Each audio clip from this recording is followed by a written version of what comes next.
November 5th update. I just went through and brush hogged all of the undergrowth here so that I could get in and use my chainsaw to clean this out. The plan is to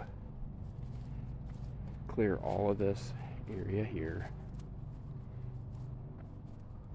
all the way back to the shed. That way I can have a bigger spot to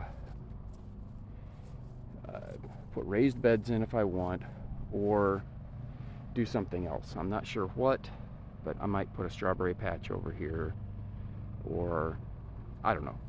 But it needs to be cleaned out because it's really gotten overgrown.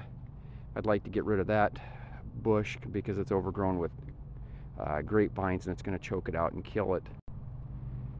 And that will be my project for tomorrow, is to come through here with the chainsaw and try to clean out some of this stuff.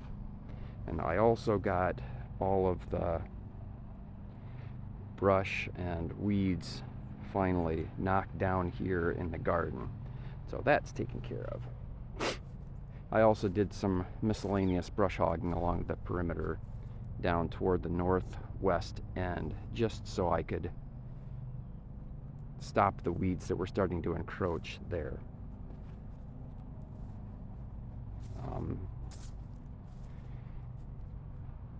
You can just kind of see what all's been done at this point.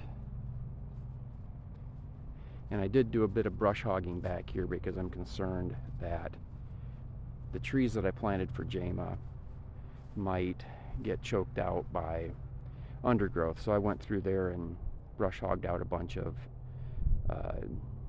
raspberry bushes, or wild raspberry, bunch of undergrowth, bunch of honeysuckle, invasive honeysuckle that's been just taking over.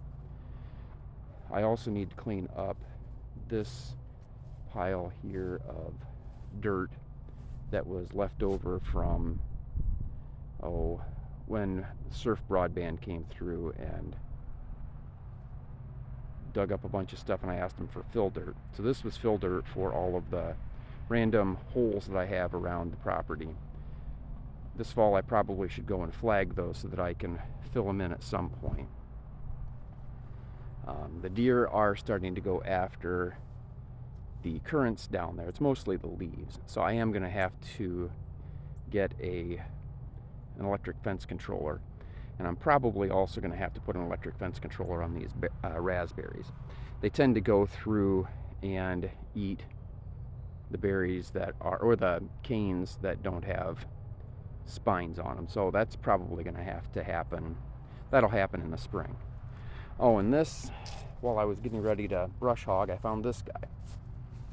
It's some sort of miniature watermelon that I planted. I'll have to look back at my notes and see what I planted, but I'm going to take that home and put it in the refrigerator tonight and cut it open tomorrow, and we'll see what it looks like.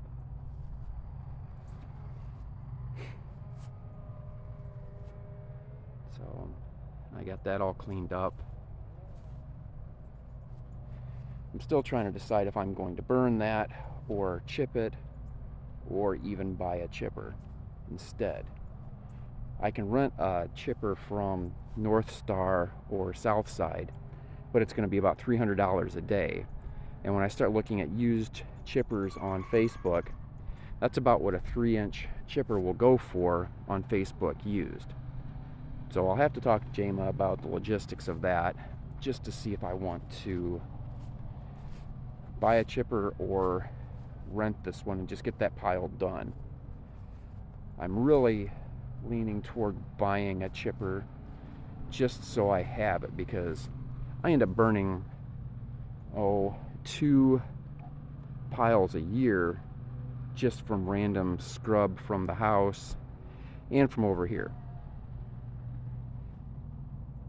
So I would probably have a fair amount of mulch to put on the garden and on the berries if I would just invest in a chipper, and then I wouldn't have to worry about talking to NIPSCO and getting a load over and then having to wait for them to come in and bring it. I don't know, it's something I'm going to have to mull over this fall.